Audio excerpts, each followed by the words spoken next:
आत्मा अपने जोगजीत पुत्र के रूप में आए थे। जब काल के लोक में प्रवेश किया, किस लिए आए थे?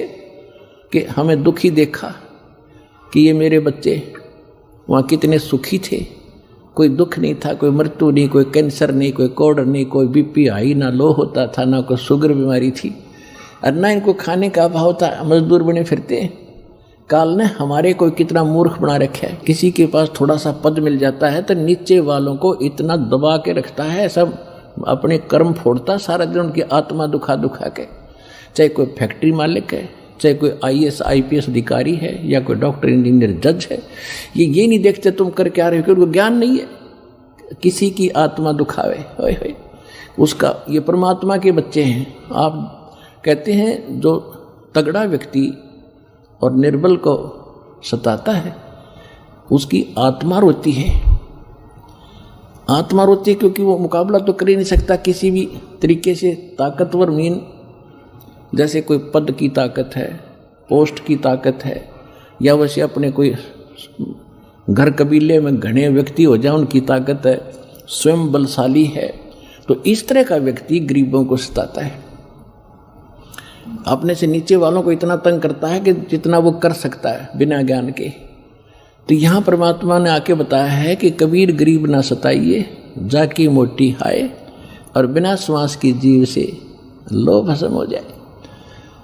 देखो कहते हैं गरीब को ना सताना, आपकी ये हालत हो जाएगी, क्योंकि वो तो जीवित श्वास है, आत्मा से उसका कनेक्शन है, रो रहा है, उसकी आत्मा दुखी है, तो उसको जरूर प्रतिफल मिलेगा, 2 दिन पीछे मिल जाएगा।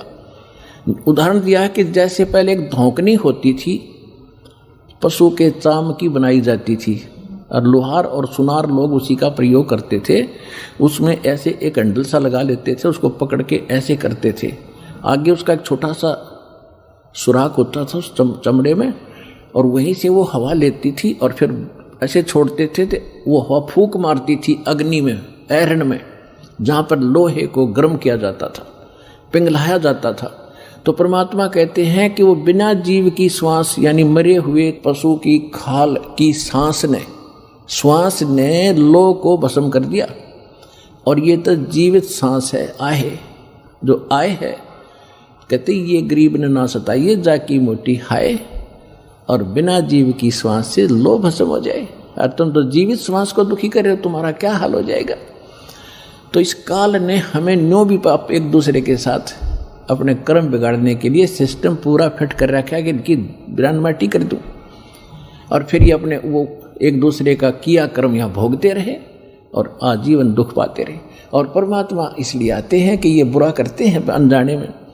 आज किसी की चोरी की, निंदा की, उसका अगले जन्म में फिर देना पड़ता है। कोई दामाद बनकर लेगा, बेटी भी लेगा, धन भी लेगा, और फिर मर जाएगा, और बेटी विधवा होगी, फिर उसके पालन पोषण में बच्चों के लागा रहेगा वो मूर्ख। तो ये तो यहाँ की व्यवस्था है, इसको समझना पड़ेगा। और उसी को समझाने के लिए भगवान आए कि मेरे बच्चे देख कितने दुखी हो गए, इनको वहाँ कोई अभाव नहीं था, देख किसी अक्ल मारी गई इनकी। तो जिस माता पिता के बालक बिगड़ जाए किसी कारण से भी, उसको चैन नहीं पड़ता जब तक उसकी पार बसाओगे। नो सोचेगा ये कभी सुधरे और वापस आ जा, और फिर मैं सीने से लगा लूँ, इनको सारी संपत्ति दे दूँ, मैंने क्या करना है। तो वो हमारा पिता है। हम गलत आदमी इस काल के आके फंस गए। ये गंदा आदमी है, ये कति झूठा कपटी, हर तरह से हमें मूर्ख बनाकर यहाँ पर फांस रहा है। इसको श्राप लगा 1 लाख मनुष्य शरीरधारी प्राणियों का आहार करने का, इसलिए हमें पाल रहा है। अपने स्वार्थ से सारी बुराइयां करवाता है। आप देखते हो बीड़ी, शराब, तम्बाकू, फीम, सुल्फा, भुक्की, ये खाने की चीज़ है। मांस ये खिलाता है ताकि इसका टेस्ट बने। हम स्थूल शरीर से जो खाते हैं, एक अंदर शरीर है सूक्ष्म, उसके अंदर ये सारी वासना डिपॉजिट हो जाती है, इसमें समा जाती है। कुछ अधिक आहार तो लग जाता है शरीर के पोषण में, स्थूल के शेष जो वासना है उसका टेस्ट होता है, वो अंदर जाता है, समाता है जीव के माध्यम से, और फिर इनको ये कवर तो ऊपर रह जाता है, यही छोड़ जाते हैं। सूक्ष्म शरीर जब जाता है मनुष्य का, एजडित रहता है, जब तक दूसरे प्राणी में नहीं जाता ये सूक्ष्म शरीर एजडित होगा।